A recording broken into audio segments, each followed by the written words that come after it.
Hello and welcome to this lesson on trigonometric functions, so TOA. By the time you finish this video, you will be able to identify the opposite, adjacent, and hypotenuse sides in a right-angled triangle relative to a given angle. Use the trigonometric ratios sine theta, cosine theta, and tangent theta to calculate missing sides or angles, and apply trigonometry to solve real-life problems involving heights, distances, and angles. Let's get started. Let's take this slowly and build a clear understanding of trigonometry using SOH. First, look at the triangle in the diagram. This is a right-angled triangle, so one of the angles is exactly 90 degrees. Now focus on the angle marked theta. Everything we do in trigonometry depends on this angle, so we always look at the triangle relative to theta. Now let's identify the three sides, one by one. First, the hypotenuse. This is the longest side of the triangle, and it is always opposite the right angle. In the diagram, this is labeled as C. So remember, the hypotenuse never changes. It is always the side opposite the 90-degree angle. Now let's move to the opposite side. The opposite side is the side directly across from the angle theta. So imagine standing at angle theta, the side you are facing is the opposite side. In the diagram, this is labeled as B. Now the last side is the adjacent side. This is the side that is next to the angle theta, but not the hypotenuse. So it touches the angle, but it is not across from it. In the diagram, this is labeled as A. Now pause here and make sure you can identify all three. Opposite, across from theta, adjacent, next to theta. Hypotenuse, longest side, opposite the right angle.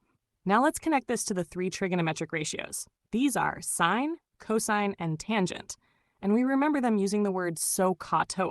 Let's break that down slowly. SOH means sine of theta equals opposite over hypotenuse. So we write sine theta equals opposite divided by hypotenuse. Now CAH means cosine of theta equals adjacent over hypotenuse. So we write cos theta equals adjacent divided by hypotenuse. Now TOA means tangent of theta equals opposite over adjacent. So we write tan theta equals opposite divided by adjacent. Now take a moment to connect everything. Each ratio uses two sides, and those sides depend on the position of theta. Now here is the key idea. We are not just memorizing formulas, we are identifying sides and choosing the correct ratio based on what we know and what we are trying to find. So remember clearly.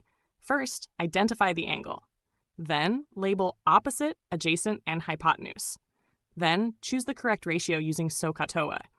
This is the foundation for solving all trigonometry problems accurately. Now, let's dive into some exam-style practice question. You can pause the video and try yourself. Question 1. Given the diagram, find the size of angle A to 2 decimal places. Let's go through this step by step and keep it clear and focused. First, look at the triangle on the right. This is the triangle we are interested in. We are trying to find angle A, and we are given two sides. Now identify the sides relative to angle A.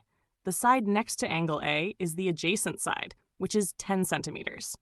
The slanted side is the hypotenuse, which is 11 centimeters. Now pause here. We have adjacent and hypotenuse. So we need to use cosine because remember, cosine equals adjacent over hypotenuse. So we write cosine of A equals 10 divided by 11. Now we need to find the angle. So we use the inverse cosine function. A equals cos inverse of 10 over 11. Now calculate this using a calculator, making sure it is in degree mode. This gives approximately 24.62 degrees. So the final answer is A equals 24.62 degrees. Now take a moment to reflect on the process. We identified the correct sides, chose the correct ratio, and used inverse cosine to find the angle. So remember the key idea. If you are given adjacent and hypotenuse, you use cosine, and then inverse cosine to find the angle. Question 2. John is flying a kite. She holds the kite string 2 meters above the ground. The string is 12 meters long, and the kite flies at an angle of 50 degrees from the ground. We are asked to calculate the total height of the kite above the ground. Let's focus on the first part, which is finding the vertical height from the string. First, identify the triangle. The string forms the hypotenuse, which is 12 meters. The angle with the ground is 50 degrees. Now we want to find the vertical height, which is the opposite side. So we use sine, because remember, sine equals opposite over hypotenuse. So we write sine theta equals opposite divided by hypotenuse. Now substitute the values. Sine 50 degrees equals opposite divided by 12. Now rearrange to find the opposite. Opposite equals 12 multiplied by sine 50 degrees. Now calculate this. Sine 50 degrees is approximately 0.766. So opposite equals 12 multiplied by 0.766. This gives approximately 9.19 meters. This earns 1 mark. So the vertical height from the string is about 9.19 meters. Now pause here. We have only found the height from the hand to the kite, and we will use this in the next step to find the total height above the ground. Now let's continue and complete the final part of this question by finding the total height of the kite above the ground. From the previous step, we already found that the vertical height from the string is approximately 9.19 meters. Now here is the important detail. John is not holding the string from the ground. She is holding it 2 meters above the ground. So the kite is actually higher than just the triangle height. We must add this extra height. So we write, total height above ground equals 9.19 plus 2. Now calculate this carefully. 9.19 plus 2 gives 11.19 meters. This earns the final mark. So the final answer is the total height of the kite above the ground is approximately 11.19 meters. Now take a moment to understand the full idea. The triangle only gives the height from the hand to the kite, but the hand is already 2 meters above the ground. So we must always check the diagram carefully and include all parts of the height. This is a very common step in real-life trigonometry problems. So remember this clearly. Find the triangle height first, then adjust using any extra height given. That completes the solution. Question 3. Given the diagram, find the size of angle C to 2 decimal places. Let's go through this step by step, clearly and carefully. First, identify the triangle. This is a right-angled triangle, so we can use trigonometry. Now focus on angle C. We need to identify the sides relative to this angle. The side opposite angle C is the vertical side, which is 9 centimeters. The side adjacent to angle C is the base, which is 14 centimeters.